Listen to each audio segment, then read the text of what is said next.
And we are live here on YouTube. Welcome to the Big MX Radio Pre-Game Show. I am your host, Brad Gebhart. With me on the line, two very special guests, a couple of gentlemen who have been doing this with me for about a month now. We're really getting into it. We're starting to gel. All of the testing in the off season is paying off, and now we're in full flight.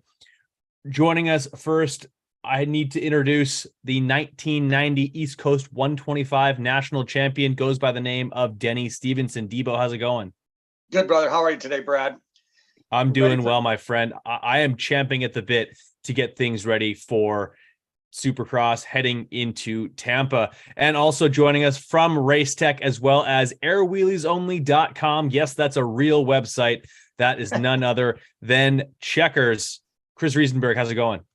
We're feeling pretty good. Definitely got everything dialed in the off season. And I thought I saw Denny over there testing some new suspension settings, getting kicked all over the place and being incorrect as always. I believe in the process, everyone. So did Kenny, and he ended Trusting up on the process. Awesome. So it's time to start things off, and we always kick things off with the Racetech Rapid Recap. I will throw things over to you, Checkers. Awesome. Well, stoked to be here and to get ready to review a little bit of last weekend's Houston Supercross. And speaking of kind of looking back a little, there was lots of jokes going around about Anstey's supposed big bore engine, or rumors of people protesting about it this last weekend. And it brought up some funny jokes on Twitter and stuff. And my buddy Jerry Robin brought up a few years back, hole shotting some nationals on one of those Racetech engines that are pretty fast and pretty inexpensive. And he even threw in there that the thing had 30 hours on it on the clutch, and he was pulling hole shots, and we were getting ready to pay somebody to tear him down because of the rumors. So if you want your bike to be fast like Jerry's bike that was hole shotting nationals, visit racetech.com, use the discount code BigMX Radio, and save money on engine and suspension product. And let's dive into some cheesy headlines from Houston. Hunta sandbag Supercross Futures in Houston to win. Oh, wait, go. That was the 250 East opener. It was. Denny, what do you think? Well, you know me, Hunta fucking Lawrence, he, I think we can all agree that we really weren't that impressed with Hunter when the day started. His lap times weren't great in practice. He did well in his heat, and then he got that whole shot in the main, or he didn't get the whole shot, but almost got punted off the track by Tom Viale with one of those MX2 patented scrubs. And then Hunter just went to work and put in 15 solid minutes plus one lap and looked incredible. Very similar to his brother did, has in two of the three West rounds. Very methodical, very just putting in his work, pulled away. I mean, really wasn't even much of a story because everything was going on behind him. He was so far out front. So great job for Hunter. And I think we look for him to repeat it. I mean, we didn't see a lot of his competition up front.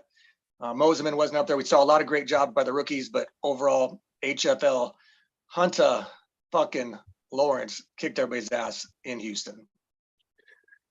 All right. And then the Brit, Anstey stacks fish and chips, as well as a lot of points at the East opener.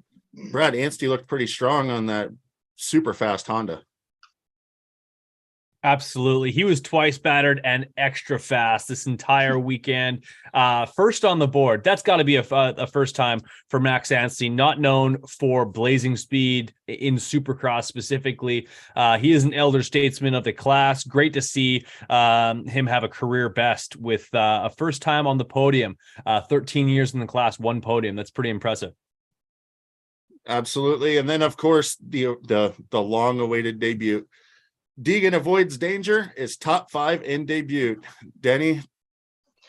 Well, I've been following, him obviously as long as everybody else has. Brian and I grew up together here in Omaha, Nebraska area. And, Hayden did great. I think we all thought he looked a little rough at the Futures Round at A2, but let's be honest, I think that could have been the best thing for him or anyone else to have a little East, one round preview to the East round before it even starts. I think he got a lot of the bugs out. He looked pretty wild in practice at Houston. His corner speed is wow. I mean, he's on rails some of the times, and he rode a very smart main event. He didn't get the greatest starts.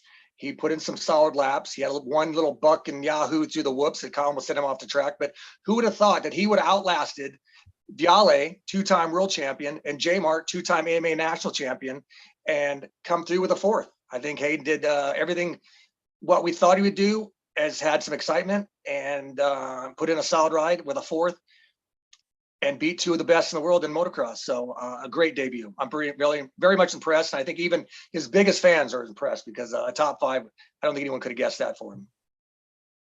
Yeah, and definitely a different way to go about it. I'm sure we'll talk plenty more about the Danger Boy as we get the show going on. Speaking of Star Racing, Star sacrifices Ferrandis to supercharge Eli partway through that main event. Unreal that it looked like Eli was kind of in trouble and getting to get run down. And then Ferrandis goes out, there's a red flag, and Eli steps up. What do you think, Brad? What did you see? Well, I'm not too sure if people know this, but the Star Racing Yamaha 450s can only go so fast as a team. When Dylan Ferrandis goes down in that situation, that actually does add horsepower and speed to Eli Tomac, which was quite evident for the rest of that particular main event. Eli was able to race off into the night and collect yet another W for 2023. But in all seriousness, really bummer to see Dylan Ferrandis go down. It was a scary crash, and it is a head injury. He's in concussion protocol right now. And for those listening, concussions are not like lineal by any means. Each one is basically a snowflake. In fact, the medical teams don't actually grade them anymore. Like, it's not a first, second, or third degree concussion anymore. Everything is just sort of like handled in a vacuum, and they basically just administer the testing as necessary to get this guy back on the track.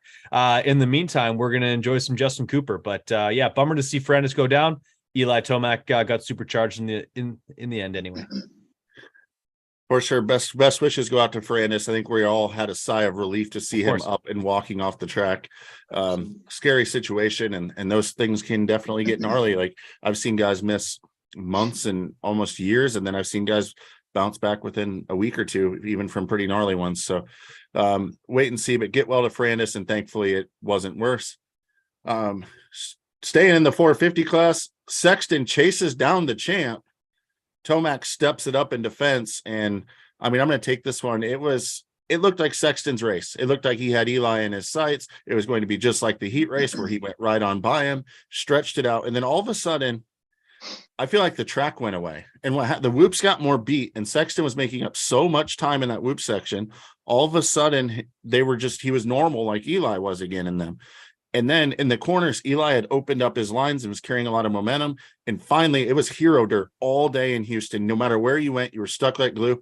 Late in the 450 main, it finally started to dry out a little bit, and Chase's lines got a little blown out. He wasn't hooking up, wasn't getting traction. I feel like he lost that race because he didn't adapt to the track conditions, where Eli, the veteran that he is, not only did it while leading the race, which is even more difficult because you're leaving the door wide open and you can't see what the guys in front of you is doing, but Sexton didn't move his lines, even when he had Eli there to watch him.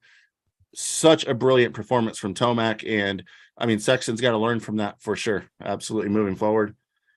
And last but not least, Plessinger leads the Orange Brigade.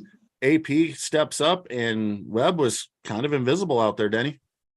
Yeah, I think I posted in Moto Extreme on Facebook that, you know, how often is it that AP7 is the shining bright star of the 450 class for any of the Austrian brands? And this weekend in Houston, he looked fantastic. He looked good in practice. He looked good in the heat race, and even better in the main. I really did not expect it from him, honestly, just because the track was not going to be. It didn't try to be rutted. You know, we saw him kind of have some good rounds earlier this season. The track was a little bit wetter. The dirt was wetter. It broke down. It got ruddier. AP just looks solid. He looks like he's more comfortable on the bike. I know they've all been working really hard with KTM. He looked solid to the whoops. I think he almost passed Eli there a couple times early in the main event.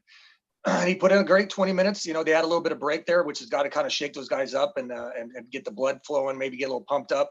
But he didn't make any mental mistakes. He rode great, and a solid fourth place for AP7. I'm really happy for him. And, you know, I've been probably more critical than anybody with his move to KTM. I thought he should have stayed with Star Yamaha. But it's good.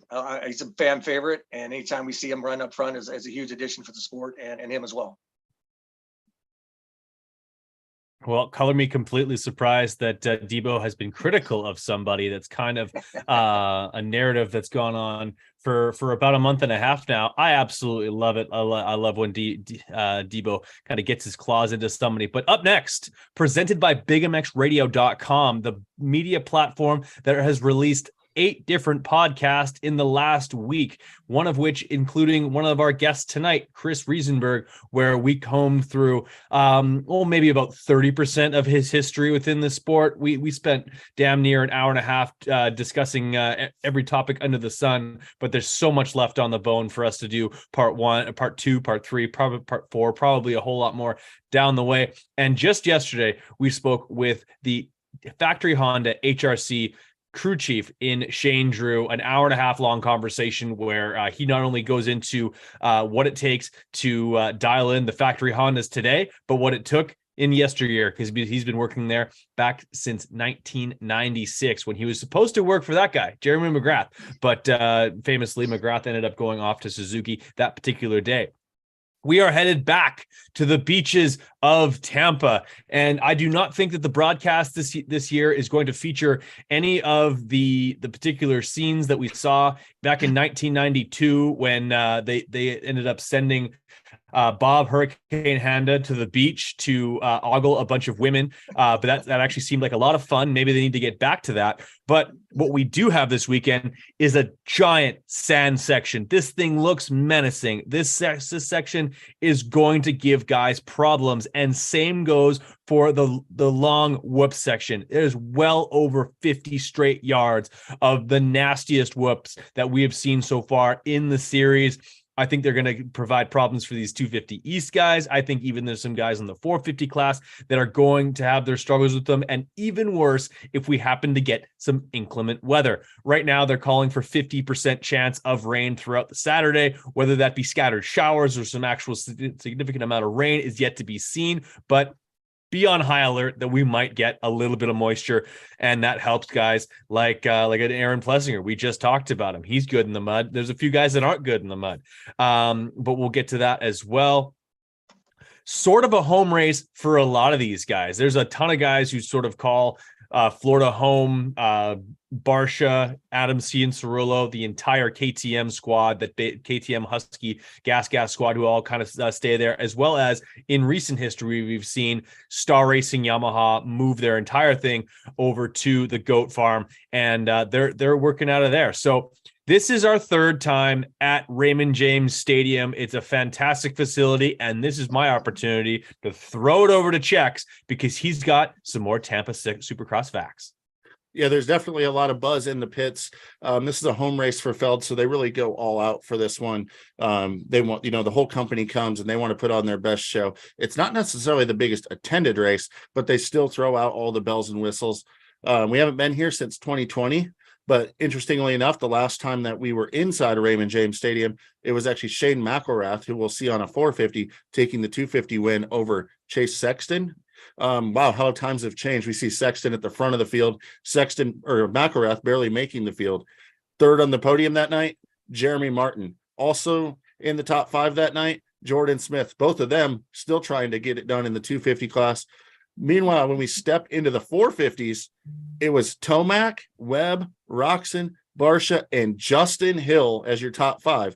And no surprise probably to hear Tomac, Webb, Roxon, Barsha, but the surprise, Justin Hill. And don't forget the time before that they were there. In 2018 was his 450 Supercross debut on a JGR Suzuki when he was lightning fast, busting out quads.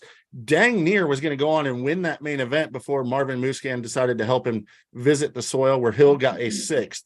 So obviously we have the return of Justin Hill this year. It's been very, very quiet. We haven't seen anything spectacular, but maybe that all turns around when he gets into the comfort of Raymond James Stadium, where he's had 2 of his absolute best 450 Supercrosses this weekend. Tampa Stadium. I raced there in 1990. You can add yet another stadium that I raced at and did well. I finished on the podium there behind Max Bowen's father, Talon, and Mr. Jeremy Buell, top fuel in second. I got third after crashing on the first lap, I remember. and yet another stadium that has been imploded in my career. So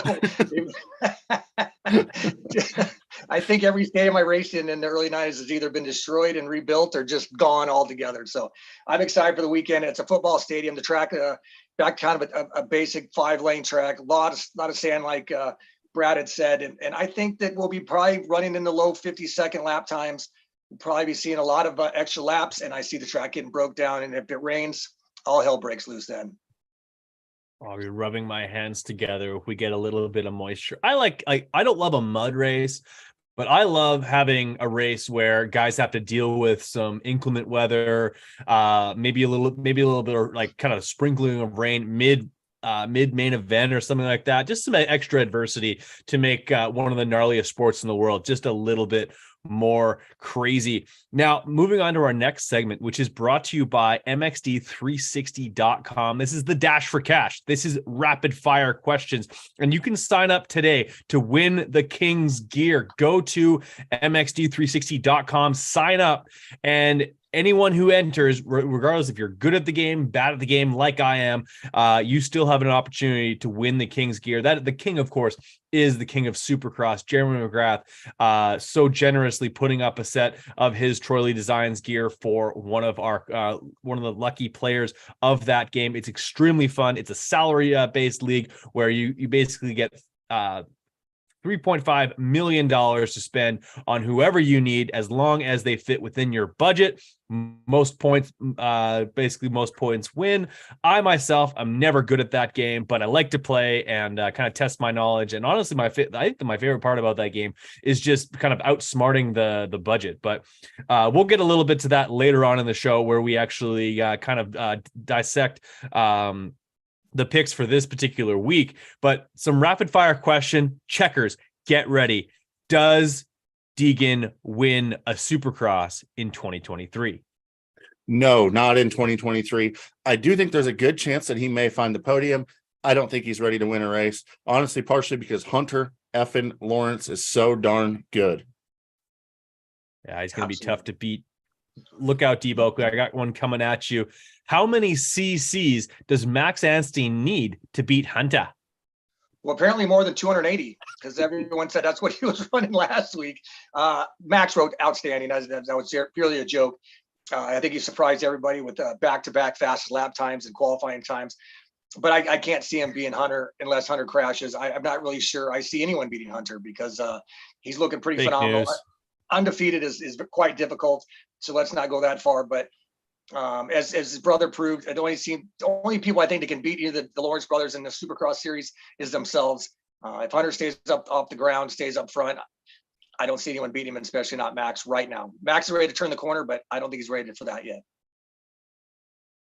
All right, it's time to keep Checkers on his toes here, man. I'm going to slide one over to you. You were a grumpy Gus after this last weekend's race, griping about the track left, right, and center in Houston. Can you give me one positive about last week's Houston track, aside from it's in the rearview mirror? Well, maybe that's the one. They tore it down. That's the best thing about it. All right, that was pretty rapid fire. I think it was under 3 seconds for an answer there. Debo. Best finish for Christian Craig here in 2023. His career best is a fourth. You predicted 17 top 5 finishes. Where are we at with that? Well, I'm slowly but surely losing my percentage rate of predicting 8 top 5s for Christian. This is just a different rider right now. I don't think we're seeing the best out of Christian Craig. I think we're seeing a little frustration with the Husky bike. We all know when things are necessarily not going Christian's way, it can snowball. I hired him last week for Moto Extreme. I thought this was the time. I think it was probably you guys convinced him, even though because he hasn't done that well, that he's got to get a top 10. I mean, we're 4 rounds into it. He's a 450 factory rider with Rockstar Husqvarna, and this son of a bitch hasn't even reached the top 10 finish yet. So as of right now, I'd be happy. I'm going to have to just, sometimes you got to throw in the towel, admit defeat. I win, wave the white flag, the Checkers. I do not see more than probably a 7th or 8th for Christian this season. And it better start happening soon. And because I think for him to reach the top 5, we're going to have to see a lot of attrition, and we never want to see that. So I will nod my head to Checkers on my incorrect preseason prediction. I want the best for Christian Craig. I've been a fan of his. I grew up racing with his father, although I know that's not a tight relationship. Anytime you got a new guy come out of the TD class and want to ride 450s, you want him to have the best. And he's still a rookie and he's riding like a rookie. Although he's gotten his ass kicked by two true rookies, I'd like to see Christian get in the top 10. And I'm predicting right now an 8th will probably be the best we'll see of him all season. So that's where the 8 came from. You had it right. Just it was the best finish. It was 5 8th place finishes, not 8 5th place finishes. Sometimes by math. Okay, yeah, fair enough. Sometimes you get the numbers switched around a little bit. I will add a totally random fact: the fact that I have Mike Craig's 2000 Blackfoot Honda number plate sitting about 20 feet away from me. It was my first piece of moto memorabilia. And the only reason why I got it is because Mike wasn't able to make it past the border that particular weekend and race in Grunthal. Didn't get to see him race, but I did get his number plate. I find that not shocking at all. Not at all. All right. So Checkers, Chiz did not chiz this last weekend, but en route to not chizzing, he absolutely blew somebody's doors off. That was poor Frederick Noren. And my question to you is Chiz's last lap T-bone move and the LCQ over the line, or is that just good racing in the LCQs? It was absolutely fine. And I mean, I know some people won't agree with me, but it's the last turn of the LCQ. I don't care if it's my grandma there, my mom there. They're going to the cotton candy stand if that's what I have to do to T-bone them to make the main event. You do whatever it takes when you go into that last turn. Pretty much anything is legal. And let me add to that real quick. That yes, he didn't have to put him in the cotton candy stand. It looked like Noren drove to the cotton candy stand before he decided to fucking turn his motorcycle. I've seen that clip so many times. I'm like, Chiz is like probably shocked at the fact that he was able to get underneath him that much because Noren was not turning. And then you forgot to mention that Chiz would have probably got in had he had an electric start.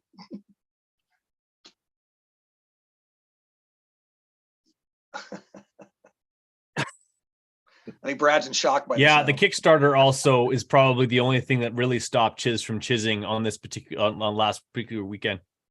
And A-Ray. Debo,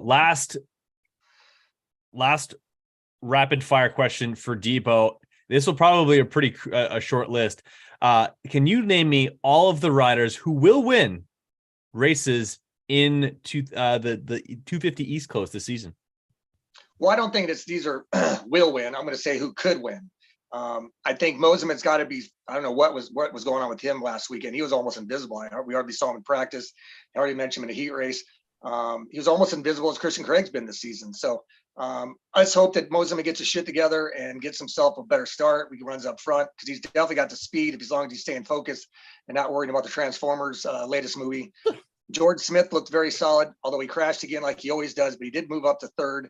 And I'm going to say Nate Thrasher would be the only other person, but he did his usual bullshit where he doesn't keep his whole night together, and he didn't go to last chance qualifier, and he proceeded to end up on the ground twice, which was completely just a piss poor way to open the season. And these kids need to kind of get their shit together and stop making these type of mistakes. But I could see Thrasher pulling up a win as well because he's got a lot of speed. So outside of Hunter probably winning at least 6 of these main events in the East, I've got Moseman possibly one, Smith possibly one, and possibly Thrasher another. But I cannot guarantee any of those 3 can actually do it. I'm just saying they got the capability and the speed to they can get their shit together.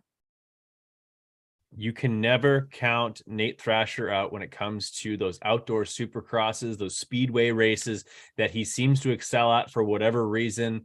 Daytona and Atlanta, both those tracks. I wouldn't say he's favored, but he certainly would be in some familiar territory where he's caught some first place finishes in the past. Moving on to our next segment, which is brought to you by airwheeliesonly.com, where you can play Supercross Survivor. And for now, I am still alive in both of those leagues. Yes, airwheelies.com, airwheeliesonly.com is a real website, and that's where you can go lose money at figuring out who's going to get a top 10 finish in one of 2 different Survivor leagues. It's so much fun, and also some great information on there in general. So head on over to that website, check that out, and be part of the conversation. So this is a versus challenge questions. This is who's going to finish better in Tampa Supercross this weekend. We pit two athletes against each other. We pit two analysts against each other. Debo, you get first choice on this one. And so the two guys that we're deciding upon first off is going to be Ken Roczen and Cooper Webb. Who finishes better at Tampa Supercross this weekend? Well, I think this one's pretty easy for you guys to even predict who I'm going to go with. Cooper Webb was a faster rider than Ken Roczen when Ken was on a Honda.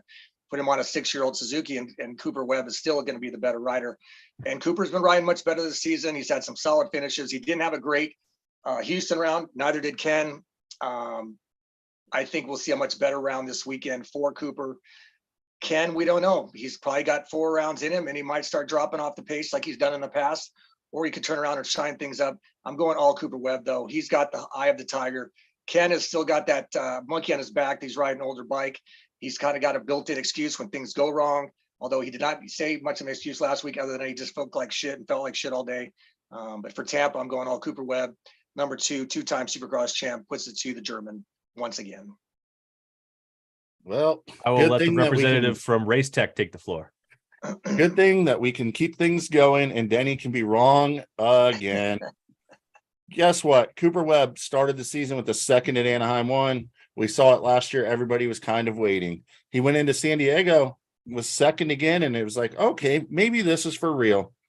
Then we went to A2, and he really wasn't that good. He salvaged, I think, a 4th place finish, started to become a little bit invisible. Guess what? Last weekend, didn't see much Cooper Webb, did we? We saw Aaron Plessinger as the number 1 KTM.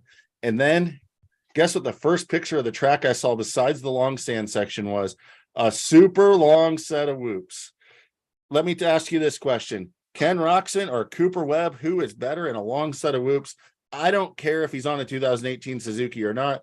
Ken Roczen has confidence when he sees a big whoop section. He's going to take him to his advantage. He is going to beat Cooper Webb. Webb's season is starting to slide. Roczen had 1 bad race. He's going to be right back around that 4 or 5 position, and it'll be in front of Cooper Webb.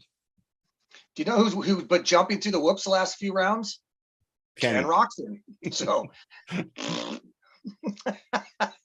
Fair enough. Well, I'm the tiebreaker on this, and I'm going to go with Webb because the last time we saw these guys race at this particular venue, Webb got the win then. I think he's going to get the win this weekend as well. Let's talk about a couple of guys who are still pretty new to 450 Supercross. One's got about 3 years under his belt. The other one's got 1 race under his belt on a 450. Justin Cooper versus Joey Savacci. Who finishes better at this weekend's Supercross? Debo, who are you going with? Well, great lead in, total opposites of extreme. Savacci has had quite a bit of 450 experience. Justin, due to Star, who held him out for the first freaking month, decided to finally let him have a debut last week in Houston. He rode incredible. So I'm going Justin Cooper. I went and looked at the lap charts. Man, he really didn't start that well. He started 13th, made his way through the pack one at a time. Actually, one of the guys he passed was Joey. Joey's had a great season so far. Nothing against him at all. I just think that Cooper is rolling with some confidence right now. He came from 13th up to 6th or 7th, or 7th past Ken on the last lap. That's got to be some confidence builder. And while Joey's had 4 straight top 10s, I'm going Justin Cooper, the rookie. He holds up his end of the deal. And I think I'm going to have to say that Bobby Reagan's going to have to go cash one of his stock bonds and let Justin Cooper finish the Supercross season, because it'd be stupid to sit him at home any longer. Those first 4 rounds were enough for Justin Cooper. It's time for him to get to work and work on the Sport 50 career as he takes down Joey Savacci in Raymond James Stadium. The representative from Race Tech. Well, I could easily tell you that Joey Savacci is starting to hit his stride. He started off the season just wanting to be consistent, hanging out around that 9-10 range. But guess what we saw down at the beginning of the night at Houston? Joey was faster than he's been all year in qualifying. Joey's finding speed. We also saw in the main event when Cooper went by him, Joey stayed right with him and went with him and had speed at the end of the race. Savacci is a veteran at this point, or at least getting close to being a veteran. He's going to be consistent every weekend. Why is he going to beat Justin Cooper? Well, you said it. Justin Cooper started terribly.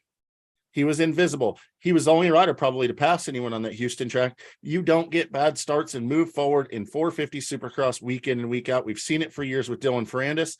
If Justin Cooper can't get the start, which Savacci's going to get, there's no way he's going to pass him and beat him 2 weeks in a row. Not to mention, he's still a 450 rookie, and we know 450 rookies have issues, get out of control, have crashes. Cooper might be one of the more consistent riders, but he's not immune to the 450 rookie curse of the bike is faster, the competition's stiffer, and mistakes will happen.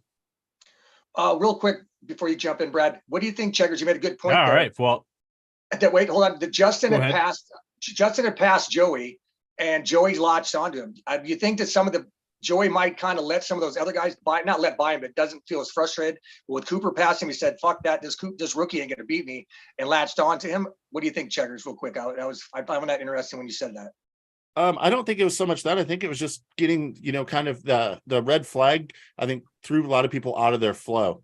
And Cooper is really, really good at running smooth lines around the track and that side of things. And it looked to me like, I don't know what Joey was doing before, but he started to almost follow Cooper's lines, opened up the track a lot like Tomac did as the track was going away.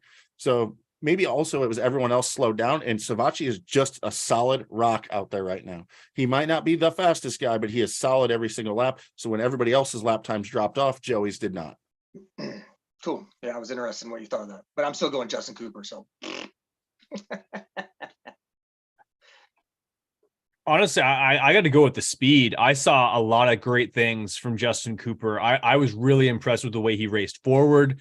I haven't seen as much raciness from Joey, so that's why I got to go with Cooper. I hate to agree with Debo, usually because he's wrong, which I like right now. I kind of feel like I'm wading into like some territory where like it's just there's like alarm bells going off, and I feel like I'm being judged for having an incorrect opinion, but Lord knows I had one about Hayden Deegan this last weekend main event when I said he was fading like a cheap suit. He was not fading. He was the kid had honestly pretty impressive fitness all in all for a kid who's 17 years old, racing with a class honestly chock full of some veteran talent. But next on the docket, we have a pair of rookies. We have Factory HRC's Chance Hymas, that's whose Checkers is backing. And then you've got Danger Boy Deegan. I literally watched his dad ghost ride his motorcycle on YouTube earlier this afternoon. Incredible to see it. Think that the both of them are now owners of top 5 finishes in 250 Supercross. Boys, I'll let Checkers take this one off right off the rip. Who finishes better at Tampa Supercross? Checks, you're going with Hymas. Yeah, and you better come with me, Brad, or you're going to be so wrong on this one. Once again, long whoop section, baby. Chance Hymas has shown through Supercross Futures last year, as well as last weekend, he is smooth, consistent, dialed in the whoop section. And smooth and consistent's the name of his game. If you look at time qualifying, he was right there with Deegan in the lap time side of things. And yeah, we didn't see any crazy flash. That means smooth and consistent. And there's going to be 250 East guys flopping around in that whoop section, hitting tough blocks, cartwheeling, and the guy that won't be doing it, Chance Hymas. What Deegan maybe has a little bit more in edge and speed, he also brings sketchiness with him. We just had to go through this argument this week in a text with myself and Denny. Anaheim 2 Futures practice, landing on the tough blocks outside of the racetrack, on the ground, in the main event, pushes the front end, flies across into the tough blocks and crashes. In practice, guess what? Same thing last weekend in qualifying. He's stuck in the tough blocks. The only time that he wasn't was during the night show last weekend. Yes, I have to applaud him on a good ride in the main event. We almost saw him go flying off and miss the over-under coming out of the whoop section, and this section is going to be even tougher. Chance Hymas is extremely solid. He's going to keep building. He's on a factory HRC Honda with great support, and simply he'll capitalize on Deegan's mistakes. I will say nothing negative about Chance Hymas. I obviously didn't probably give him much of a benefit of doubt. Was pretty negative with him in our preview show last week.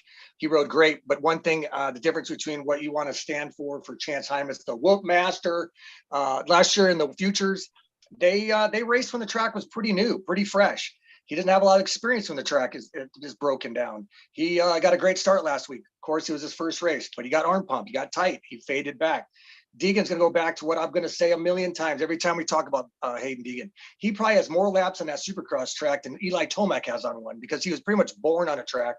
It's muscle memory. I think it's just going to get better and better every time Hayden's on the track. I think as smart as he rode last week, the way he passed the two vets there at the end with their mistakes, I think he's just going to keep building from it. I think that the pressure is slowly getting more and more off of him. And now instead of questioning where I'm going to finish at, he knows he's top 5 guy. He can run top 5. He's already talked about, man, that podium would be pretty nice. I think that Hayden is still the premier kid. I think Chance did great. This is absolutely not a slam on Chance, but I'm saying Hayden Deegan keeps the ball rolling into Tampa. And I see another top 5 finish from the number 238 Blue Crew Monster Energy Star Yamaha, following those footsteps of Mr. Brian Deegan as well. Well, you know what? I hate to doubt Hayden Deegan because he just keeps proving me wrong. And but honestly, I got to go with the long legs of Chance Hymas. This kid has shown a lot of speed in these rough sections. I think the sand section is going to help. He's going to have an edge there, and I think he's going to have an edge in the whoops as well. Or maybe this is just going to be a reverse jinx, and this ends up favoring Hayden Deegan. I think both these kids have an extremely bright future going forward, but I'm going with Hymas this weekend. Our next matchup. A couple of guys who probably raced against each other in Europe at some point, maybe for an off-season race, if Tom Viel had any type of Supercross experience at all prior to coming over here. But we've got Tom Viel and the zombie himself, Chris Blows, who is actually a Race Tech certified dealer himself. He's a Race Tech Service Center, but he's moonlighting with Pro Circuit Kawasaki right now. But who finishes better at Tampa? Debo, I think you're going with Viel. Yeah, I mean, hats off to Blows. Great job, getting an opportunity. I told the same thing to Checkers, you guys, last week on the same show, that he got a late call. He got a late window to go race for Cowie for Pro Circuit. There's something going on with that team. There's something in the water. He did not ride well all night. He took a big crash on press day, I know. Viale, on the other hand, is looking better than I expected from him. I was very much impressed with him. He's a great starter. He's proved it. He's always got the most hole shots in the GPs in the past 4 seasons. He's also makes a bit of mistakes, has crashed. But, man, outside of the whoops last week, he was pulling away from all the guys behind him. Then when you get to the whoops, they'd all eat him back up. And then eventually he ended up falling in the corner before the whoops. So I think he was thinking too much the whoops and get more momentum, ended up throwing it away. But I see him getting better and better. There's a reason why he's a 2-time world champion. Despite the fact of very little Supercross time, he rode outstanding. The rhythm sections were pretty big and sharp there in Houston. And if it rains this weekend, we know the Euros can ride in the mud. There's sand. There's long whoops, but if he's got to learn to hop through them, he can. And I'm going all the Frenchman, the 2-time world champion, over the zombie. No insult to Blows at all. Great opportunity, but there's a reason why Frederick Viale has a factory KTM, right? Or Tom Viale, his dad's Frederick.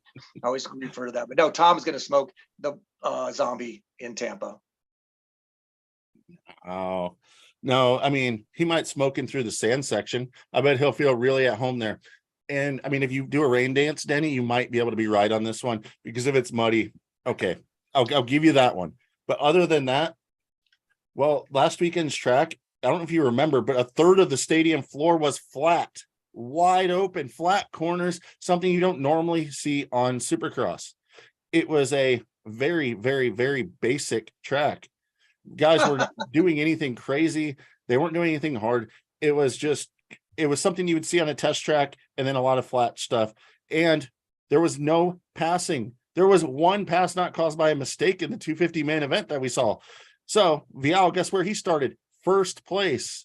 He still fell down. So do that. And then we'll get back to the long whoops yet again. Who is one of the baddest dudes on the 250 in the whoops? Chris freaking Blows is one of the best guys in the world in the whoops. He made a career of arena cross doing it because the whoops are giant there. And guess who's one of the worst? Tom Vial.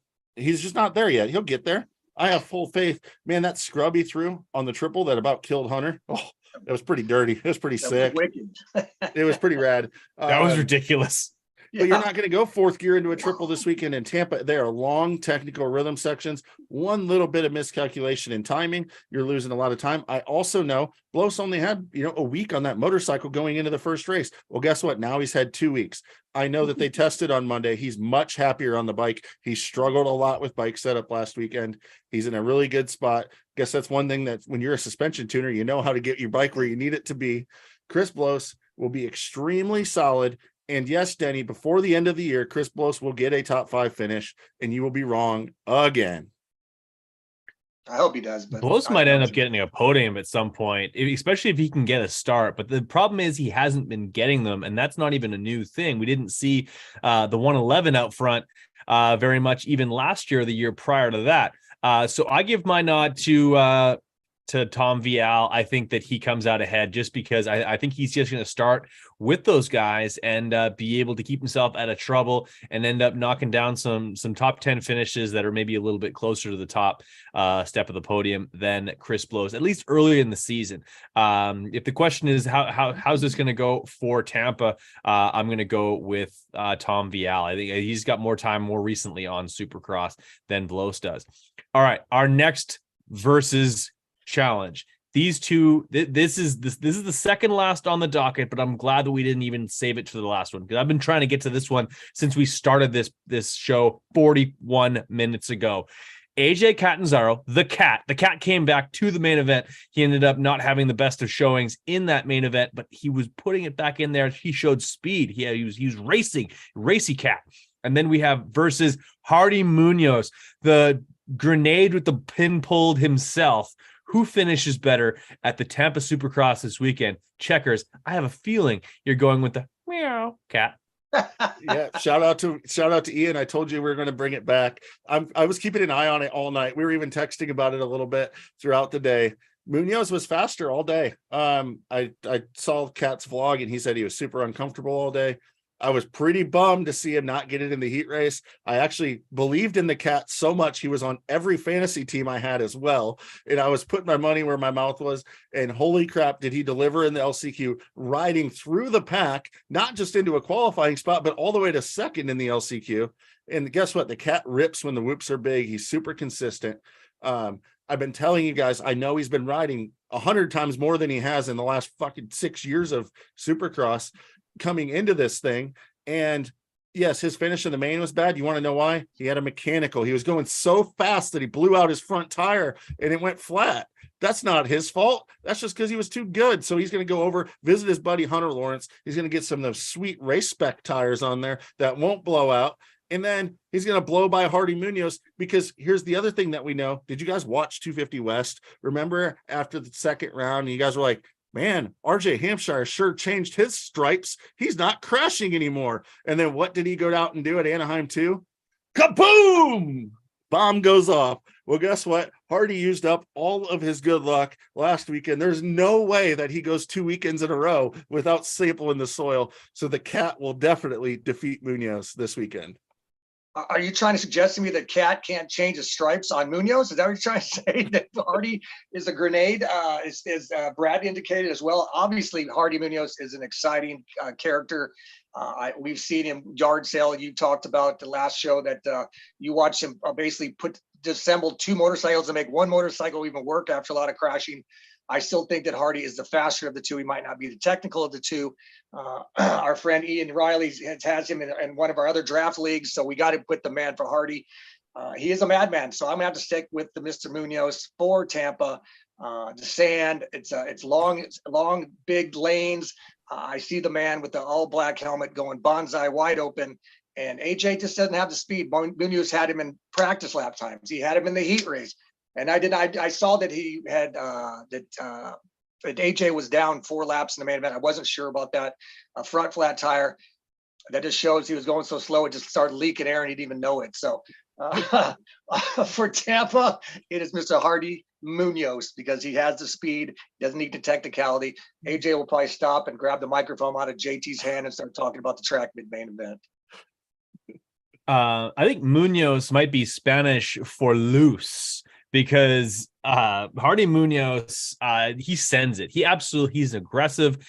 He's not very calculated in his approach, and that's why I think that this weekend it's going to be the cat over Munoz. This is not the track to just hold her wide and just chuck and pray this weekend. This track is going to require someone who's calculated and can methodically make it through the whoop section on a regular basis. Put the bike in the right position in the sand. I feel like I can see Hardy Munoz picking his bike up in the sand, probably in the LCQ. So I'm going to go with the cat. I'm going to settle that one once and for all, and heading into the weekend, maybe back-to-back main events for the cat. Now, moving on to our next one, and I'm not too sure why Checkers decided to not only spell Jordan Smith's first name incorrectly, but then also instead of spelling it Smith, it's Jordan Smith. With a CH in there. But either way, Jordan Smith and Michael Mosiman, a couple of guys who've showed a lot of speed for a long time. In fact, basically Mosiman has Jordan's old job in the fact that he's a lead front runner over at TLD. But these guys are very evenly matched, and that's why we ask who will finish better at Tampa. I believe Debo's going with Mr. Smith. Why do you feel that way? Well, I mean, have you seen his beard? I mean, let alone, obviously, I'm going to go with the bearded guy. I don't even know if Michael is old enough to grow a beard yet. But Jordan Smith, he really impressed me at Houston. He was solid all through his heat races. Early in the morning with qualifying times, heat race, he did well. He even fell down once in the sand and still pulled off a podium. Where again, like I said, I being on the TV end of things, I really never even saw what Mosiman was bringing all day long. So from that fact alone, I think that, and Jordan, is based in Florida. This has got to be a home race for him as well lately, or at least for this year, because, he's living down there at the Star facility, and he probably go sleep in his own bed damn near and drive down for the weekend. So for that alone, and for little that I know what was going on with Mosiman, I'm going to have to go old Jordan Smith. I think he's going to rise the occasion. I think he knows that this is his last ditch effort. If he doesn't do well this year, he's going to be maybe flipping burgers or whatever we do when we get done with our racing careers. And I'm going all Jordan Smith and that chiseled Ivan Tedesco beard of his. The representative from Race Tech has the floor. Oh, Denny, this explains why all your fantasy teams are doing so terrible this year, because you keep they going are bad. with Let me tell picks you. like these. I'm sorry, man. I think that the CTEs may be catching up. Speaking of, you know what causes that CTEs crashes? And guess what? Even with his podium, Jordan Smith couldn't stay off the ground. At some point, you have to figure it out, mature, and stay off the ground if you want to have consistent results. The good thing for Jordan Smith, I can finally shut up about his last podium being in 2018, because guess what? In 2023, in the most depleted field in history, maybe, Jordan Smith finally comes back to the podium and did it with a crash. He even was able to beat his danger boy, Deegan, fresh rookie teammate. But I don't see that happening very much more often, because Deegan's going to get better. And I don't know. Jordan Smith has speed. He's always has speed. He beats himself time and time again. What you didn't see from Mosiman, you didn't see him because he had a bad start. And then it was a crappy racetrack where you're sitting there trying to get around guys where there's no freaking passing. Well, guess what? He still made his way through slowly, consistently. You know what he did? He stayed off the ground. You look at his lap times. He was on the pace of the podium still while coming through the pack. I'm not concerned about Mosiman. It was a quiet day. He needs to fix his starts. Well, guess what? We have a regular start this weekend, not one out of an arena cross into a hairpin 180. We have a nice sweeping turn, long start straight. Guess what? There's not very many factory bikes out there, so I expect to see the factory bikes pulling halfway down that straightaway to get him into the first turn well. Mosiman should be able to beat Jordan Smith this weekend. In fact, I will say that he will beat Jordan Smith this weekend, because he won't beat himself, and Mosiman will be better than he was last weekend. And it didn't take much better from coming through the pack to catch up to being in front of Smith. You could barely get that out, could you? That was really hard to sell for you. You were really struggling there. You didn't even get a chance to mention the whoops. Well, that was shocking. That's the first time you haven't mentioned the whoops all night. And then the fact that you're going to say that Jordan Smith crashes less than Mosiman. Boy, that was a really stretch, because they both crash. And I don't know. It's going to be a good one. But you've been pretty negative on Jordan since, I think, since last August. So I'll let you have Mosiman in this one. And my fantasy team quit picking on me. It's been bad. It's a big struggle. Jordan Smith is the leader on my draft team that we'll get to very shortly here. Yeah, I don't know why you're picking on the guy who's basically just like keeping you afloat in that league. But yeah, no, I think honestly, I give it to Jordan Smith. I a little bit of recency bias. He's shown the starts, a little bit of maturity. Yeah, he's been on the ground, but we're used to seeing that from Jordan Smith, and I think he continues. We haven't seen any flashes of brilliance from Mosman just yet. He'll I think he'll be in the top 5 this weekend, but I think he'll be on the back half of it. So we got some tidying up to do, some loose ends to tie up before we move on to debating with Debo. We're going to skip a few of the topics that we've already talked about, like the fact that Ferrand is currently out. We don't know how long he's going to be out because head injuries are all snowflakes and all different and handled differently. He could be back as early as Oakland. He could be out for months on end. So we'll leave that one right there. But we can't get off of this call without talking about Max Anstey, who had an absolutely unbelievable weekend. He was not running a cheater motor. That was fake news. But the fact that like he was extremely fast in practice, showed speed in both the heat race and the main event. Like Checkers, I'll let you take the floor on this one, but I was really, really impressed with Max Anstey tip to tail. Absolutely. I think that Max Anstey probably was the surprise of the night. Not because some people like myself, I mean, I've been talking about him since we did the preseason shows that I thought he would be a standout and that he would surprise people and be impressive. But I didn't think he was going to be this good. And I would love to pat myself on the back and say I predicted it. Absolutely no way I expected him to be this good. And yes, part of the reason that I'm going along and making all the jokes about his quote big bore and stuff. No, I don't think he has a big bore. I think it's absolutely ridiculous that people are pointing at that and not the fact that Max has a ton of speed and skill. He was amazing in the offseason. Clearly he's been doing his work. If you look at him, he's fit as can be out there. I expect him to continue to do this. He looked very confident, very calm. Yes, he looked a little bit surprised with no pressure on himself, and that'll be the one thing he has to overcome. But we all expected good results from Anstey. The field's also thinner. I mean, he beat Jordan Smith, who crashed and got third and hasn't had a podium since 2018 until last weekend. So maybe he didn't really beat anyone. Who knows? No, I'm kidding. Anstey rode fantastic. I think that we see this trend continuing. I hope he doesn't start to expect it, put pressure on himself and cause issues, but he was extremely solid and was the surprise for sure of Houston. 100%. All right, yeah. moving on to our next one. We can't move on without talking about Cody Shock. Holy crap, did he shock everybody when he was able to get back up after a very scary crash. He goes ass over tea kettle, straight wide open into the over-under bridge, snaps his suspension in half, essentially. Ends up having to use his teammate's suspension to ride through the pack into the main via the LCQ. Denny, do you have even a relatable story to something along those lines of having to basically pick up the pieces and still make it into a main event? This was unprecedented, not only to be able to get up from a crash like that, but then to go and put it in the main. I've hit things in my racing career, but yeah, nothing like that. Even a big crash on the track through a section of whoops, over a corner, over a double or something like that. That is something that'll stick with you. But the old whiskey throttle into the side of the tunnel jump, Cody's got to have freaking nightmares about that shit, man. I mean, and to him walk away, I think the first thing we saw him was him kind of disappear behind, the tunnel part. We knew what he'd hit. I think he probably went under the tunnel a little bit, and he didn't grasp for his wrist. That was what I think everyone was shocked about. You would have thought that he was holding on so bad that he would have braced his arms and done some damage, but hats off to him. That was very scary. Man, as I told people, man, he needs to send a card to Feld and tell him let's put some more pads on those tunnel jumps, because that was a scary instance. And I also read that he did ride his teammates' forks.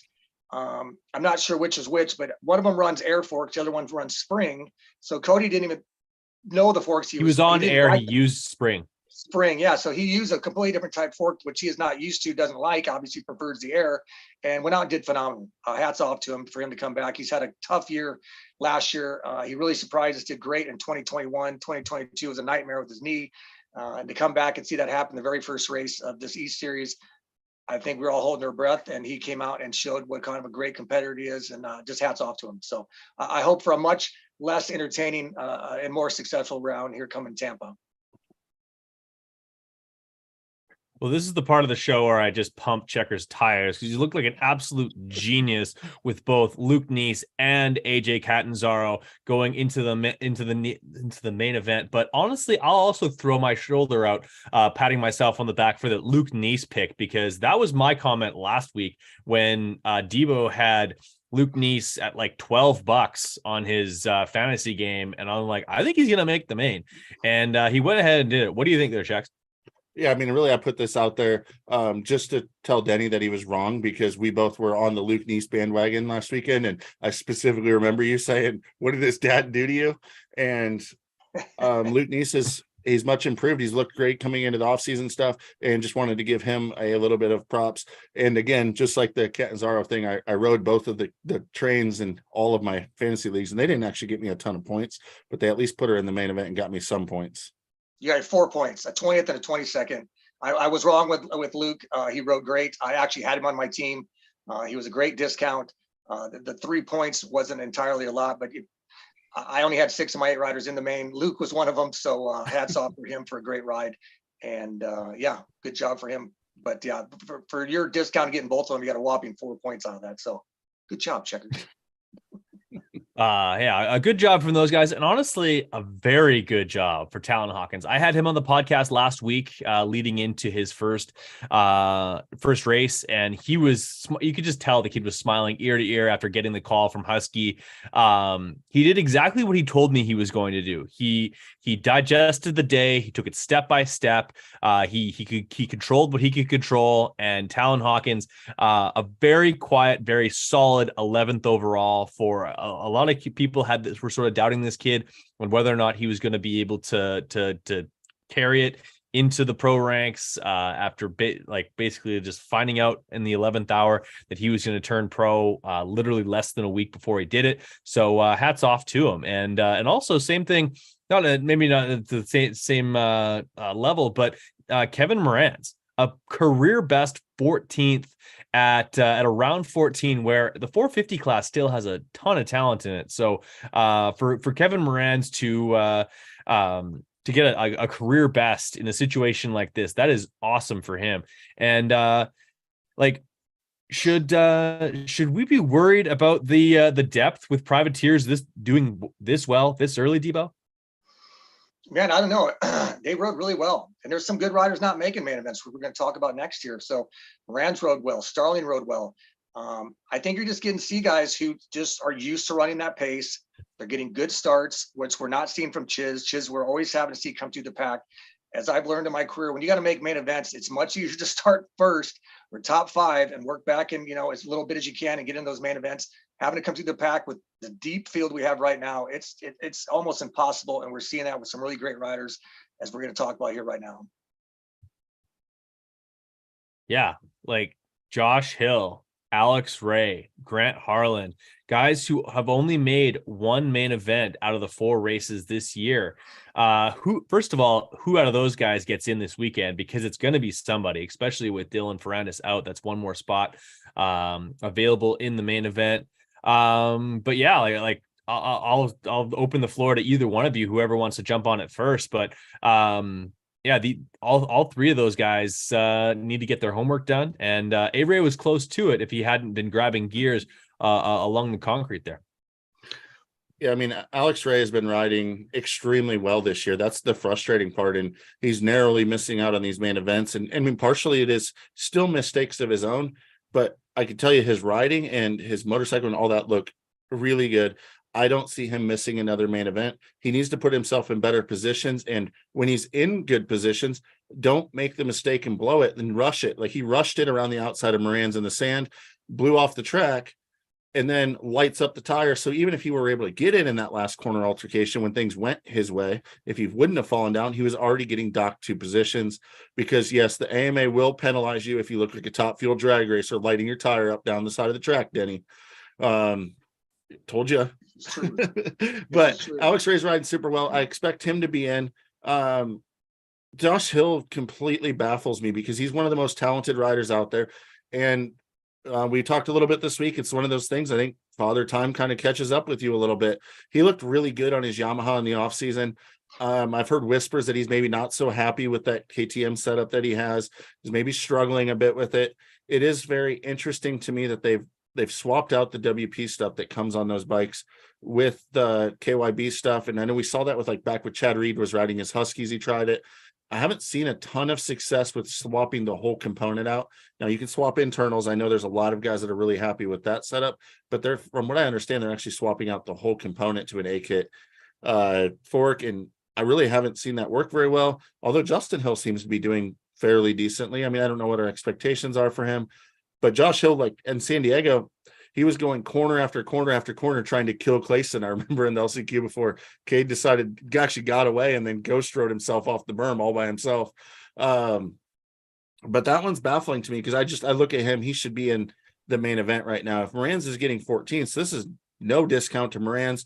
Big shout out for him for being, I think, the only privateer guy to pull the trigger on that quad when he was in the LCQ. It was highly contested, and I honestly expected he probably would go backwards and maybe would be the one on the outside looking in. And he pulls the quad, starts charging forward, and was really good. But it's definitely a changing of the guard because you have guys like Josh Cartwright's been really good. It's making multiple main events and stuff like that. And you have the older guys of Hill and A-Ray sitting on the outside. I don't think maybe it's such a lack of depth. It's just different names up there than we're used to seeing. Certainly. Different mentality, I think, as we talked about. Not to jump in real quick, but yeah, my opinion on Josh, which we were talking on the thread, was, I think that Josh is it just shows on Rally Supercross really is, because he is an outstanding rider, incredible talent. He does possibly look a little uncomfortable on the bike. I don't see some of his normal flow. But it goes back to, again, he is older. He's enjoyed the life. He knows that he can have fun riding a dirt bike still these days and make a living doing it. And he doesn't need to push that level of Supercross. He need to push it at. It does have its danger level, as we've talked about multiple times. I think he's having fun, testing, riding, being around his brother. They're a very tight family. I think he's just enjoying life and not pushing it. When he gets the opportunity, as we've seen, he'll make a main event, but he's got to go balls to the wall. I don't think Josh is really willing to do that right now in his life and his career. A-Ray, on the other hand, man, that son of a bitch. I took him on my team, and I know he's been catching a lot of crap this fantasy season. So nobody give A-Ray any shit. But man, he's been riding great. That's why I took him. He's, like you said, checkers. He's looked better. He looks more comfortable on the bike.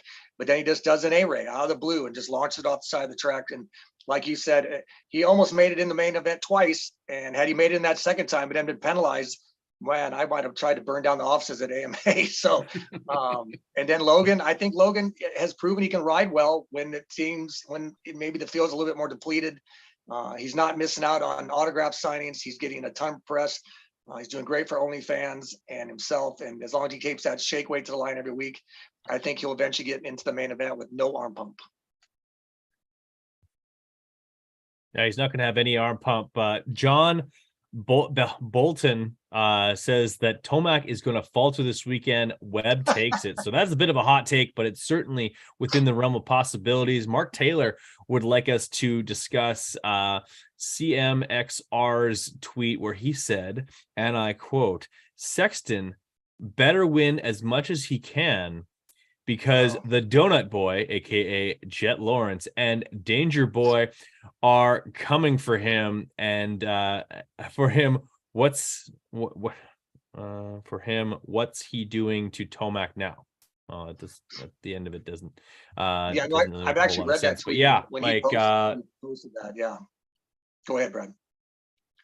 Yeah, he's right. Honestly, like Chase Sexton's window of being extremely dominant is going to be rather small, given the fact that we're getting Jet Lawrence full time in the 450 class next year. Yeah, I think that's total bullshit. I think Chase is a perfect example of how just gnarly the Supercross is. To come in as a rookie, and this is his third year, and he's getting better and better every year. Don't be blowing smoke up Jet's ass yet. He can't even make it through a full Triple Crown without fucking ending up on his head. So let's just dial that back a notch or two. I think Chase is doing well. I think, obviously Hayden's got a long ways to go before he's got to worry about him in the 450 class. Chase has proven he's the next guy to step in when Eli's gone. he'll be up there. I think Webb will be around, but as of right now, I think Sexton has plenty of time before he's going to have to worry about either one of those riders in Supercross. And I'm a fan of Chase Sexton. I think he's doing what he needs to do, and he's staying off the ground. He's getting smarter every year. He's just got to get that confidence level. He's one of the few that can actually run with Eli's pace. He's not as strong mentally as Eli is. As I've said, Webb can run racecraft with Eli. He just can't run speed. Sexton can run speed. He just can't run racecraft with Eli. Until somebody can do both of them this year, Eli will keep winning and will probably win that title. But I think Chase has learned every year, and I think come 2024, he's going to be the man to beat. I mean, Chase definitely looks like he's the heir to the throne, and I mean, he's trying his damnedest to dethrone the king before he leaves.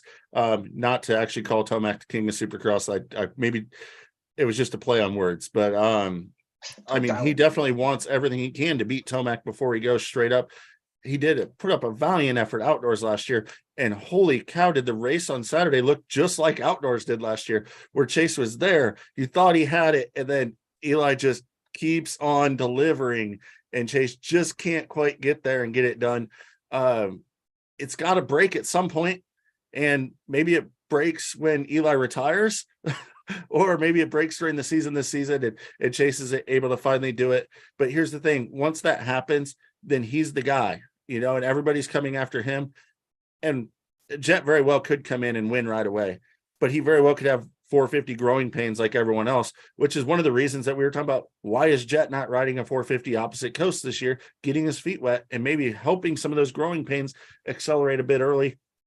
I don't think you can just give him the championship yet. We haven't even seen him run a 450 Supercross yet. Yes, he was great at Motocross of Nations. He's a great talent. It wouldn't surprise me if he wins races next year, but let's just pump the brakes a little bit. I mean, Chase Sexton only has a couple of 450 Supercross wins, and he's a fantastic talent who's gone toe-to-toe with Tomac. We thought Jason Anderson, good thing he won his title when he did, because that window was really short. And then last year he rallied off 7 wins and competed for the title. I mean, it takes a lot to become an established 450 guy. And once you're there, you can stay a long time. And the kids have a lot to learn. So, I mean, I just think it's putting the cart before the horse a little bit. If Jet Lawrence came in as a rookie and won, I don't think any of us would be super surprised either. But to just say Sexton better win now because he doesn't have a chance against Jet or the forthcoming of Deegan, I don't believe that at all. And we're not even going to have to wait that long. Having spoken with Factory HRC's crew chief, Shane Drew yesterday. Wow. Totally spaced on that. Shane Drew yesterday, he said that the plan for Jet is to race a 450 in the SMX playoff rounds. So we're going to get to see Jet on a Supercross style track earlier than we would have previously expected. So he's going to get a little bit of experience.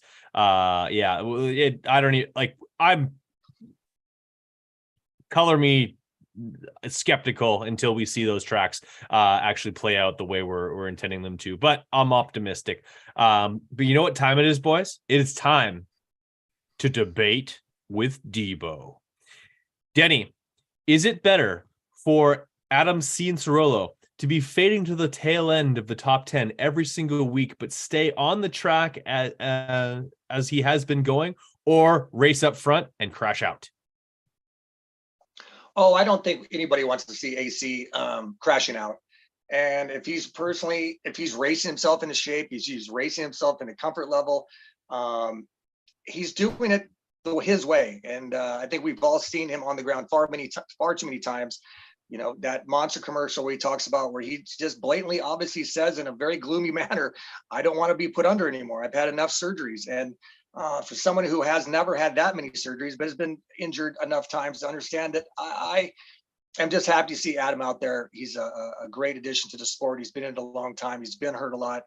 It's disappointing to see him fading back, because I know it's got to be frustrating for him. It's got to be disappointing to see him run that top 5 pace, and then all of a sudden everything just kind of explodes. I don't know if it's mentally, he gets arm pump, if his arm's still going numb.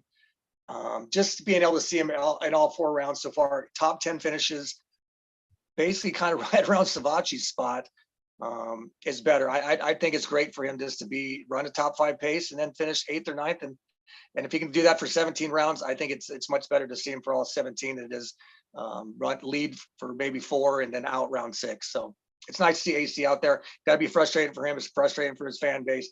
Cowie's got to be kind of shaking their head, but we'll see. Every week he's getting a little bit better. Maybe he can pull the top 5 off here the next couple of rounds. Yeah, we shall see. And that's why we race these races, so we can see it all unfold this weekend. Of course, being in Tampa, Florida, we're returning there for the first time since 2020. Debo, it's time to dream on, my friend. A dream on segment, the MXD360.com fantasy, as well as our draft fantasy. I didn't get an email from you updating where our points are, but given the fact that I had to replace my entire 250 East team, I'd imagine that I'm a few points back at this point. But yeah, where are we at? Well, MotoExtreme360.com. I think it is Jeff Schultz and Storm Lake Honda. We're also giving away a 110 CRF to the grand prize winner. But I am struggling. Wow, Moto Extreme is just kicking my ass this year. I cannot find a rhythm. I can't find any type of reason why I'm doing so bad. I cannot figure if I should go hot guys. When I don't go hot guys, they get top 10. When I do go hot guys, they get 11th and 12th. I am basically chasing my tail in Moto Extreme 360 right now. The draft game, well, let's just pull that up right now, because I know one thing is Checkers is getting his ass kicked thoroughly, and that always makes me smile. So, well, you are currently leading, Brad. You're out front with 307 or 474 points, which has been pretty impressive. I am back in second, chasing my tail as usual with you, while Checkers is way back in third. And actually, Checkers, you're going to need to replace a possible Dylan Ferrandis this weekend. Who are you going to replace the guy with? There's not a lot of guys left. Fortunately, with our group, there's only 12 currently guys that are drafted in our group. Yet there are 2 in Malcolm Stewart and Marvin Muskin who are currently out. So we're down into the 16 to 22 mark. Checkers, who will you be replacing Dylan Ferrandis with in your draft league, and hopefully pull yourself out of this cellar? Well, first of all, since we like to change the rules mid-season sometimes in these games, can I get a clarification on the rule of if I replace Dylan Ferrandis with, say, Justin Cooper, and then Cooper decides not to race after this weekend, do I get to replace him, or is it not because of injury? Like, is it injury only, or if he's not racing, I get to replace him? And do I get Ferrandis back if he comes back as the replacement for Cooper? Well, we did kind of add this. I'm in 3 of these draft leagues. This game I completely made up off the wall here during the off season. Something that would keep us interested throughout the season. I like the draft aspect to see what kind of everybody's going with. Originally, if a rider got hurt, you would draft in a new rider, and then you were out with that rider all the way through the end of segment 1, which is the halfway point of the Supercross series. In some of our other leagues, there's so many riders that have been taken that I said, well, if you're going to drop a guy because he's hurt, he can still theoretically be on your team, and the draft rider, or the rider you drafted as an injury reserve rider, can then be dropped, and you can get back your main guy. So I'm gonna let you know that if Ferrandis comes back after only 1 or 2 weeks, that you will be able to take him back. But if you take Justin Cooper and he does not race Oakland, you get a donut, buddy. So you better draft wisely in your replacement. Oh, so that changes things, because really, you mentioned that Malcolm Stewart and Marvin Muskin were out already, and then we're adding Ferrandis to that list. Guess who has all 3 of them? This guy right here. So I feel your pain about your 250 East team, Brad. Don't forget that Jalik Swoll was also on my team. So now 50% of my team is out with injuries. These draft games have been the absolute devil this year. So knowing that my luck absolutely sucks, and maybe Justin Cooper maybe has a good race this weekend, but then for some reason, Bobby just decides, we don't need to send you to the West Coast. You stay home for the weekend. We'll go racing with just Eli Tomac. I think that will leave Justin Cooper on the sidelines, and I'll have to go with Joey Savacci to hopefully keep putting it in the top 10 and at least give me some solid points, while, Max Anstey, Jordan Smith, and Jeremy Martin, the old men in the 250 East, are going to have to get me some good points this weekend, because my star 450 squad, I have Plessinger and Cincerillo. Now I'm going to have Joey Savacci, and, at least Jason Anderson maybe will be on the podium for me. Yes, and you are at Yeah. Your team 428 mid-pack, points. bro.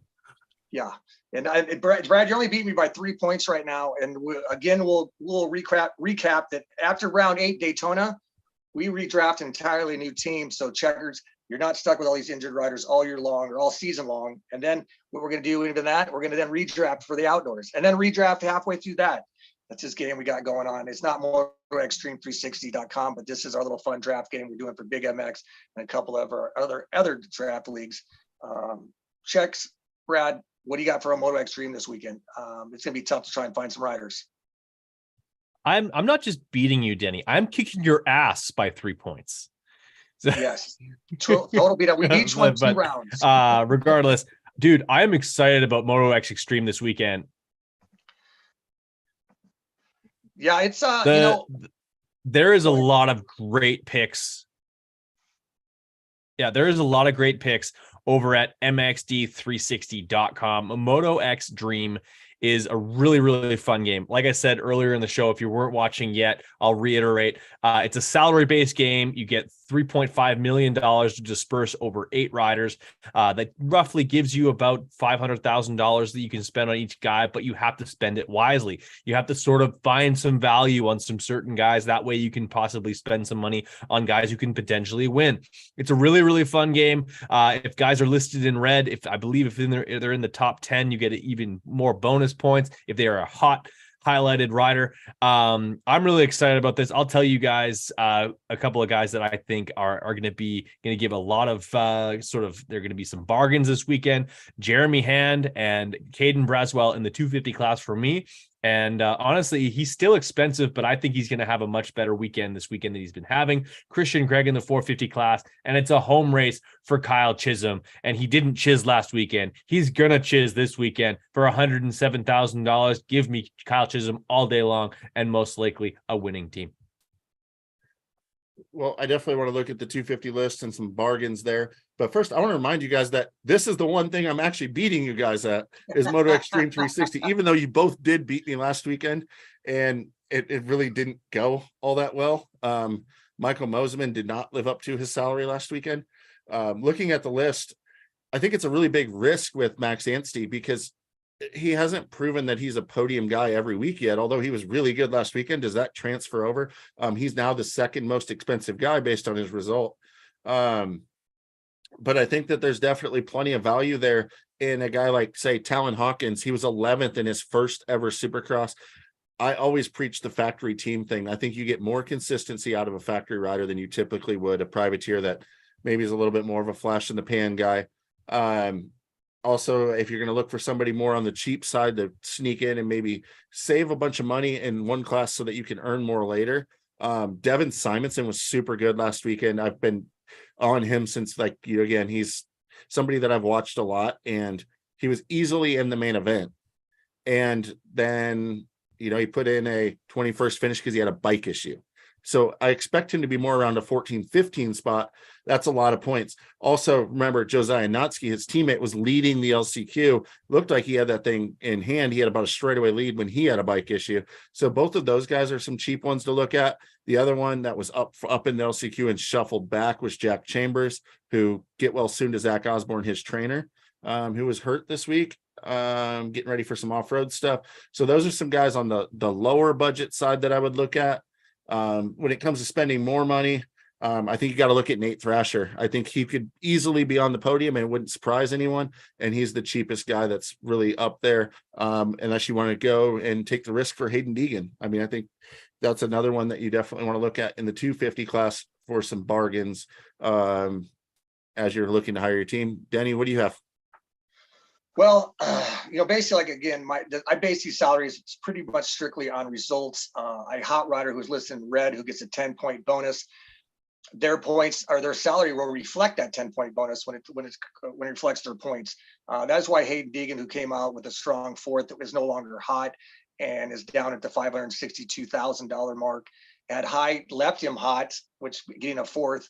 I couldn't really theoretically come to terms with doing that. It would have been too obvious, but he would have been quite as expensive as Hunter possibly. But Hayden is still a pretty good value. I think Nate Thrasher, I think you nailed it on that one. I personally took the Jack Chambers in my GFD class. I was originally going to have Luke Neese. Jack Chambers was so much cheaper, or listen, a little bit more expensive. And so I ended up going with the Chambers. He qualified so much better. And then poor Jack ran right in the ass of that guy. And I don't remember who it was coming out of in that rhythm section. He went down. And so, yeah, 6 of my 8 guys last weekend only made it. And yet I still kicked your ass, Checkers. I'm only 8 points behind you now, which I'm chomping at the bit to get ahead of you. And finally to be ahead of Brad is very nice since he is a rookie. And I think we've all come to it. Any type of racer never wants to get beat by the rookies. So right now I have in my team, which is a pretty good, solid team. I got Cullen Park, who it still is a hot rider. I didn't take him in the opening round. Talon Hawkins, we talked about earlier. I think we're going to see more out of him. I was very much impressed with his ride all weekend long. I didn't see a lot from him in some of his early experiences in the Nationals. I was not impressed with Loretta's.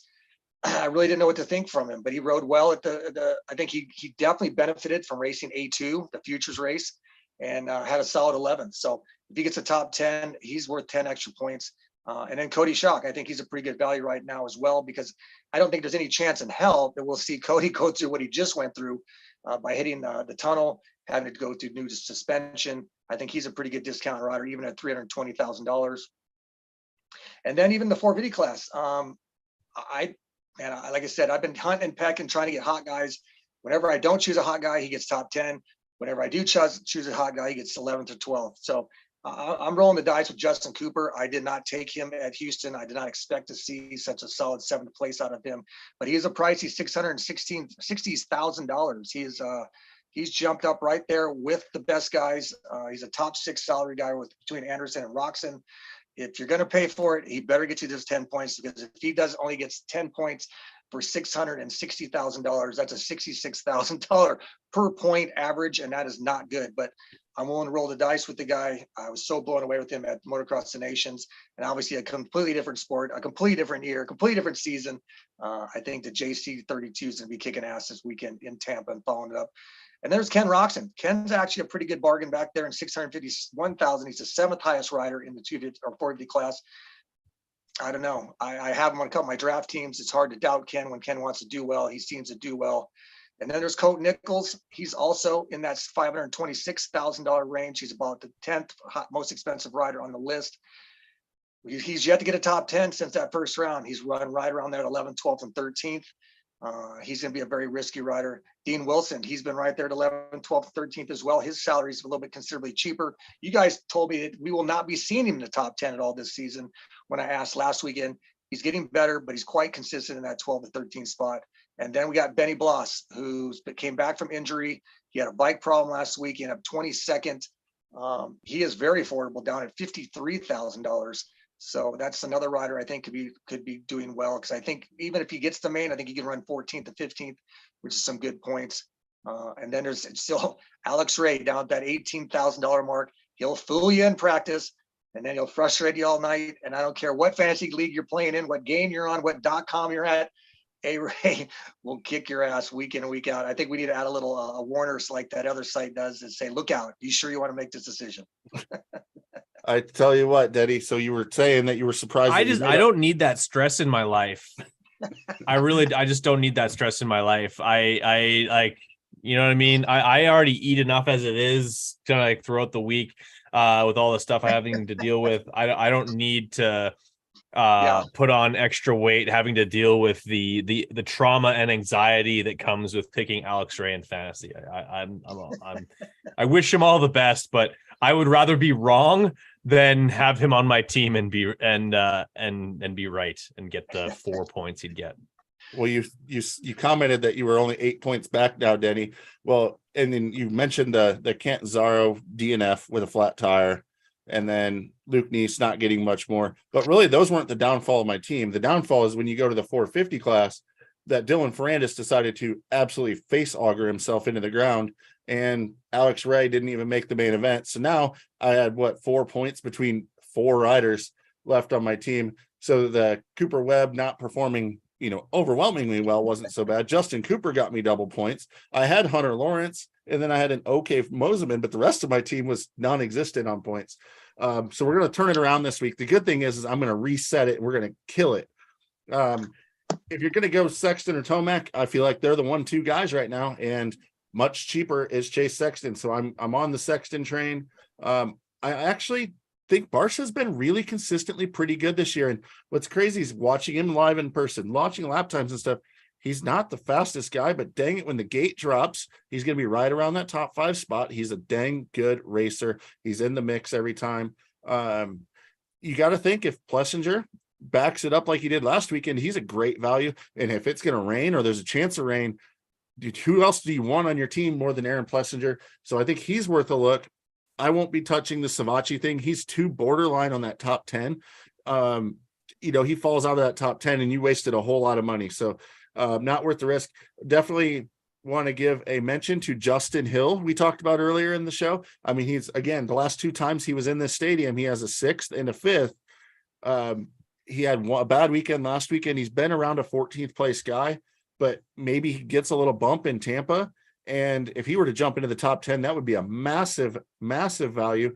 I have to do it. At some point, Christian Craig's going to get a top 10, right? And so I'm going to go for the bonus. Denny didn't get it last week and you jumped the gun. They built him a long whoop pad this weekend. Come on, he's got to be able to get it right with a long whoop pad. I like your mention of Benny Bloss, but I mean, that's just like riding the A-Ray train. Bloss can go very fast, but man, he augers himself in the ground a lot. I don't think he's 100%. I mean, I just picture him on the last lap getting lapped by Sexton. He had about 4 turns to go and he absolutely destroys himself landing in the tough blocks. Again, big whoops is usually Josh Hill's strong point. I feel like he should be in main events. Tentatively, he's on my team, but also I'm looking at, potentially I could drop the value of a Craig and go with the gamble of Justin Hill getting it done, which would then would allow me to go maybe to a John Short type level guy or a Freddie Noren, something along those lines. Guys that have been pretty consistently in the main events, but I mean, that's borderline just to get a few points. So where you go there, Clayson's still a good value with him riding good, but those aren't going to make or break your team. Really, you got to look at the top side. And I think on the top side, you got to go with either like a Craig or a Hill to hopefully get in that top 10, get you those double points for a nice cheap value to lead your team. Currently, my team going in, Jeremy Martin, Nate Thrasher, which I don't think I talked about, but he's got to be a good value. He had a terrible week last week, but can be up front. Talon Hawkins, Jack Chambers, Chase Sexton, Justin Barsha, and then Christian Craig and Josh Hill are currently sitting on my team. What do you think of Cole Thompson? He's down there at $10,000. He's obviously riding a 250. The track's got some long lanes that might make things a little bit differently. But I think we saw a big change at the track last weekend in Houston that the 250 and 450 lap times were pretty much, the 450s were considerably faster, what I'm trying to say. So I think Cole was at a pretty distinct disadvantage last weekend. Can Cole Thompson put that 250 privateer, non-solitaire bike, his privateer practice bike, into that 450 main this weekend? I don't know for sure if he's making the trip over. I don't know if they're going that far. I would have to he was on the entry list. But if he's in the field, I think he's going to struggle a little bit more because it's a long start.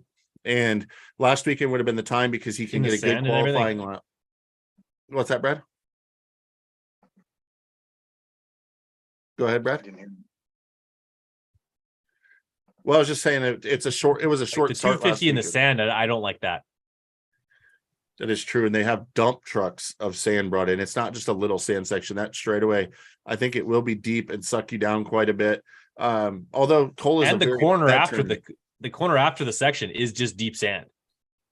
Yeah, and he is a very veteran rider that won't probably make the big mistakes. So that's something to keep in mind. But there's definitely guys that will get you 0 points when they don't make the main event, and that is a risk that really sucks taking, but it's part of the game.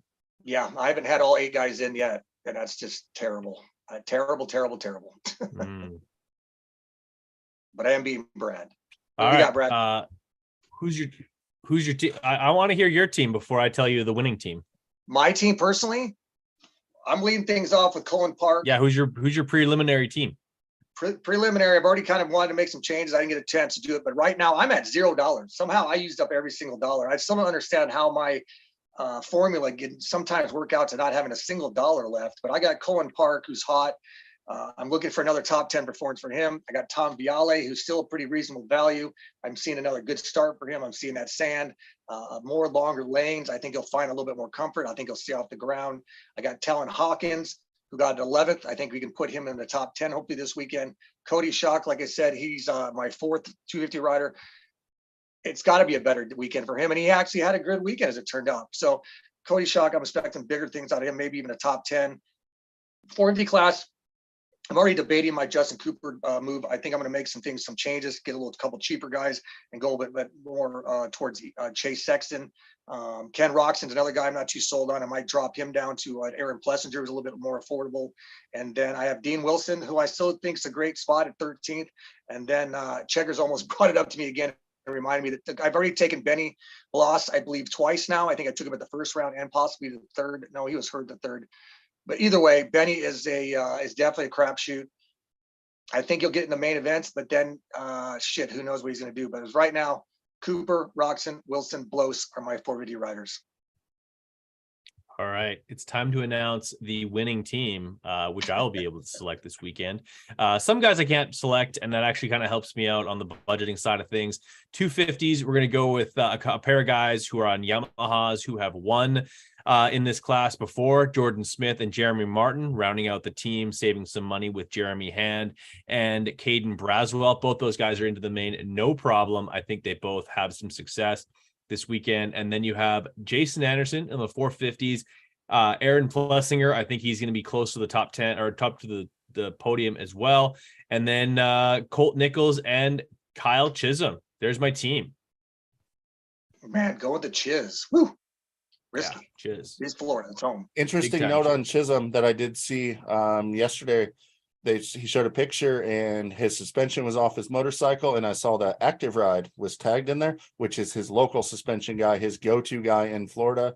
So it looks like Chiz may be making a little suspension switch this week, which we saw was a positive for Ken Roxon. Smart. So you might get a little bit of a bump from Chiz, a little bit of confidence, a little bit of home feel there a little bit. So keep that in mind. Keep an eye on that one with Chiz. If he steps it up, he could definitely be a very good value for sure. I know this wasn't on the script or anything like that. We're going off script. The Truman Show is fucked now. But can we talk about how the season is going so far for Hep Suzuki? This is the first time that they have had as high profile a rider as Ken Roxon. He's basically forced their hand to switch exhaust manufacturers, and now has also basically demanded that they switch at least him to a different suspension tech company. They've made some other reservations for him specifically. Shane McElrath does not look like Shane McElrath. I don't know who he looks like, but it's certainly not Shane McElrath. Chiz, they've somehow been able to put a bike on the track that won't even chiz on a regular basis. And then Marshall Welton, I don't know. I think Denny could have gone faster than Marshall Welton this weekend. Well, I mean, I'm gonna give them a little bit of defense. I heard the exhaust thing was actually happening before Roxon. It just conveniently works out nicely for him on that side of things. And mad props to the team for allowing him to make that change, and going that direction to progress what they're doing and try to make their rider happy. And how can you be down on them when they just are putting in their best results they've ever had? They've secured a ton of sponsorship and now a ton of notoriety with their guys. I will say that Shane McElrath never looked good in a 450 in Supercross, not yet. So really what he's doing isn't that much worse than what I've seen in the past. The Chisholm thing, it is a little bit puzzling, but you know what? He had his program and his bike set up for him really, really good previously. And if you think back to last time he was on HEP, he struggled a bit then too. So I guess we'll see if it turns around, but good for them being flexible. Marshall Welton is not 100%. And then I found out he was landed on in practice as well. But if you look back, his Supercross results that explains more. Have not been all that good. They got a lot better at the end of last year. He's a fantastic person. He's a good outdoor rider. But again, when you look at 450 outdoors, I say this all the time, you're looking at a depleted field of guys. And when you put the full guys back out there, it's all of a sudden a lot different. So you start to see some inflated results perhaps that are maybe better than what you really would expect, and maybe you overvalue guys. So hopefully Marshall has a much better weekend this weekend, doesn't get landed on. But yeah, so Denny, you got anything? I do, and it just is no reflection of HEP, it's no reflection of the teams, no reflection of the mechanics. They can only do so much in these bikes. I've said at the beginning of the year, it's an old bike, it's an old chassis, it's old technology. Everybody's thought, I was crazy. Ken's going to overcome it. Ken's going to do this. I think we're seeing it. I thought the same thing previously about Shane McElrath. Last year, he rode 9 rounds and had 4 top 10 finishes. So he was riding when this class was stacked, and he was running top 15, top 10, pretty solid, pretty consistently before he got hurt. Chiz, he always chiz. He puts in the mains all the time. It's just a matter of time before he did it. I think both of those guys, we're not seeing either one of them ride up to their potential. I think they're both feeling a little uncomfortable on the motorcycle. It's a heavier bike. I know it's got to be, I don't care what you're putting on it, titanium bolts. It's a longer chassis. We saw Ken struggle making that thing turn the first 2 rounds. Everybody argued with Matt. I'm like, you just watch the racing, man. Watch what Ken Rock's going to do. And he did on that Honda at Paris. And I know that was a very small track, very more tighter type deal, but look where he put that Honda. Look the way that thing went to the whoops. I think Ken it doesn't look as good as he has done in the past either. He's done great on the Suzuki.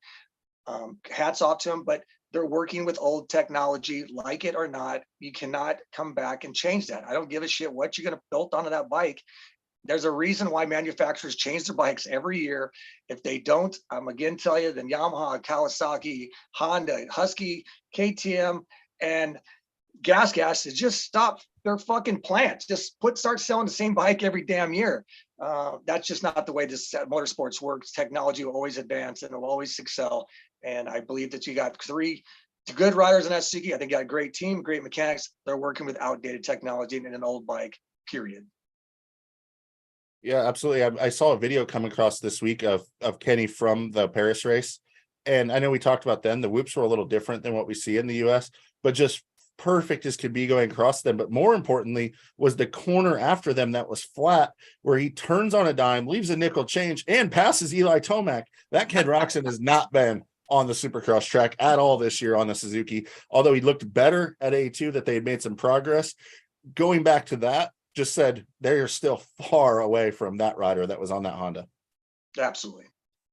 No, absolutely. There's a last minute question here. Do you think Ken Roczen's wheels will fall off if he doesn't perform this weekend? Well, I don't think that HEP Suzuki uses W for their wheel needs. So that might be something they need to work out. Call John Anderson. Maybe I can let Dustin Pipes know that he can save money by mentioning Big MX Radio with WUSA. He can cash in that 10% discount. I believe that also includes shipping. So that would be fantastic. I know it's not a far drive from where they currently have their headquarters, so certainly something to look into. Kenny to triumph in 2024. Well, I don't think he can ride the 250 class, so that's out. But at some point on this show, we're gonna have to start talking about triumph. But until I see a motorcycle, I will reserve that to till then. Boys, this was so much fun. Both of you came here tonight to get on my case, but I flipped the script on both of you and proved you wrong time and time again, as we continue to do. This is so much fun. I appreciate you guys making time for me tonight. Well, on my behalf, I had a great time. I always enjoy talking to you. It just leads to more arguments for me and checks throughout the week. I think we key each other up real well for what we can talk about on Thursday nights. And round 5, I mean, we're already a quarter way into the season almost, and the racing has been great all season long. I love starting a new season. I love the way the rookies are kicking ass. It's great to see new talent in both the 450 and 250 class right now. And I hope it doesn't rain. Rain doesn't shake things up, but I'm looking for hopefully a dry weekend in Tampa. And for those of you who do like Tampa, Florida, feel free to stop by the Mons Venus. Don't mention my name and get a free lap dance. Don't mention Denny's name and get a free lap dance. Last word from Race Tech and Mr. Riesenberg. Well, there's a reason that Denny runs a fantasy site, because he pretty much lives on Fantasy Island. I'm going to be going back, taking notes actually on all of our picks and keeping score, because we're going to have another little game called Denny was actually very wrong. And I'm going to just back it up that I was right more times than he was. So I'll have that ready for you guys next week, just to remind him as we go into it again that maybe he should start listening to his friend Chex a little bit more. But in the meantime, log on to racetech.com and buy something. Use the coupon code BigMXRadio so that, well, they want to dump a ton of money into us, and then we can like host these shows live from somewhere exotic like Tampa, Florida, on the beach with Bob Hanna. Yes, we absolutely definitely need to do that. And if for nothing else, this podcast or this show allows you guys to have some more ammo to get in your separate group chat that doesn't include me talking about absolutely how out to lunch that Canadian kid is. But anyway, you guys have yourselves a great one. Really appreciate you guys coming on the show tonight. And we will be back here Thursday next week, 8 o'clock. Be there.